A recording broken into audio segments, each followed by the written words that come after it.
লন্ডনের Sydney street. এই Sydney স্ট্রিটে প্রতিস্থাপিত হয়েছে বঙ্গবন্ধু শেখ মুজিবুর রহমানের স্ট্যাচু, আর যেটি করেছেন একজন বঙ্গবন্ধু প্রেমী আফসার খান সাদেক।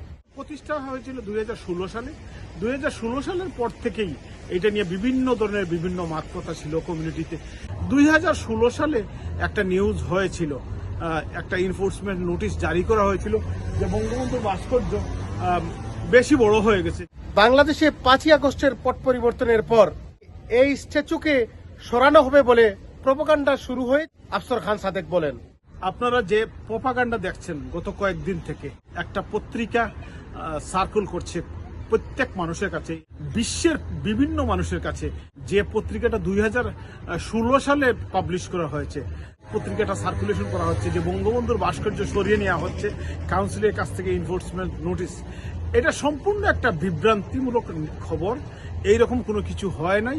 বাংলাদেশের প্রতিষ্ঠাতা হিসাবে বঙ্গবন্ধু সবসময় বাংলাদেশি মানুষের হৃদয়ে থাকবেন, এমনই প্রত্যাশা ব্যক্ত করেছেন এই আফসার খান সাদেক। কিন্তু মানুষ সবসময় রেসপেক্ট করত।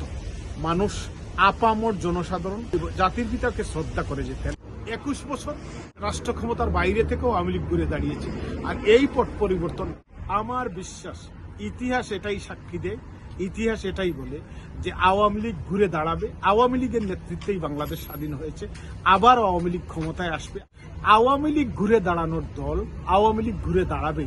এটা বঙ্গবন্ধুর রক্তের সাথে মিশে আছে, 17 কোটি মানুষের রক্তের সাথে মিশে আছে।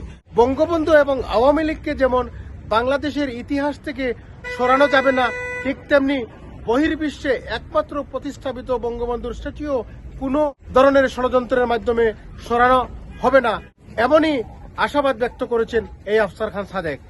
বঙ্গবন্ধু শেখ মুজিবুর রহমানের স্ট্যাচুর সম্মুখ থেকে চৌধুরী মোরাদ, রূপালী বাংলাদেশ, লন্ডন।